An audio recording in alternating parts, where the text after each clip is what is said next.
कोण कोण पेले मग चुलीवरचा चाय.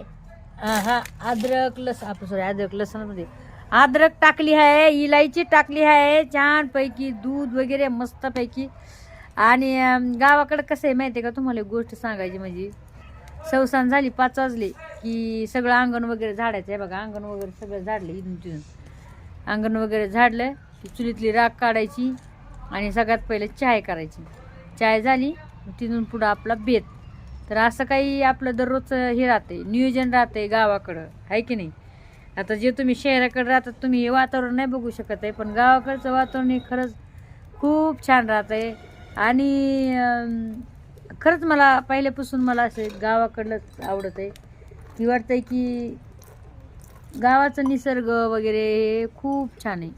शहरापेक्षा मला हीच आवडत आहे. हां, फिरायला यायला चांगलं आहे मला शहर. खरं आहे का खोटं आहे. तर चला काय बात नाही, जे ते राहते आपण. आम्हाला म्हणजे पहिल्यापासून आम्ही गावामध्ये राहिलो तर आम्हाला गावच आवडत आहे. तुम्हाला काय आवडत आहे भावांनो बहिणींनो मला नक्कीच सांगा कमेंटमध्ये. आणि तुम्ही शहराचे आहेत का गावचे आहेत, तुम्हाला काय वाटतंय? कधी वाटतंय का तुम्हाला गावाला यावं एन्जॉय करावं असं वाटतंय का कधी? होय वाटतं असं नसं खरे खोटे. जसं आम्हाला म्हणजे समजा आमच्या गावातून कुठं आम्हाला फिरायला जाऊ नाही वाटत आहे. आमचं रान भलं, वावर भलं आणि आम्ही भले. जायचं फिरायचं असलं जायचं आपल्या रानामध्ये काम करायचं होय. आणि काम नसलं दुसऱ्याच्या वावरामध्ये खुरपायला टूटपणीला जायचं. काही का व्हायना काम, वांगे खुरप, वांगे तोड, भेंड्या तोड, काही ना काही काम भेटते.